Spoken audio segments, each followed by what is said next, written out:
புதுக்கோட்டை மாவட்டம் ஆலங்குடியில் அதிமுக சார்பில் நடந்த பொதுக்கூட்டத்தில் முன்னாள் அமைச்சர் விஜயபாஸ்கர் கலந்து கொண்டு பேசினார்.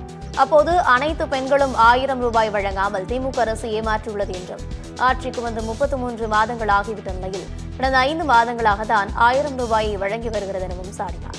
இன்னும் 28 மாதத்திற்கு வழங்க வேண்டிய 1000 ரூபாய் எங்கே என்றும், பரிசு பொருட்கள் வழங்க வரும் அமைச்சரிடம் அந்த கடன் தொகையை கேட்டு பெறுங்கள் என்றும் நகைச்சுவையாக கூறினார். இந்த ஆட்சி 33 மாசம் ஆகுது. 1000 ரூபாய் பணம் எத்தனை மாசம் ஆச்சு? ஒரு 4-5 மாசம் இருக்குமா அக்கா? 5 மாசம் இருக்குமா? 5 மாசம். 33ல 5 கழிச்சிட்டீங்கன்னு வச்சுக்கோங்க, 28,000 ரூபாய் பாக்கி வைத்திருக்கக்கூடிய அரசாங்கம், திராவிட முன்னேற்ற கழகத்துடைய அரசாங்கம். எல்லாருக்கும் 1000 ரூபான்னு சொன்னாங்க, அதுவும் தரல. 1000 ரூபான்னு சொல்லி தந்தவங்களுக்கு 28,000 ரூபாய் பாக்கி வச்சிருக்கிறாங்க.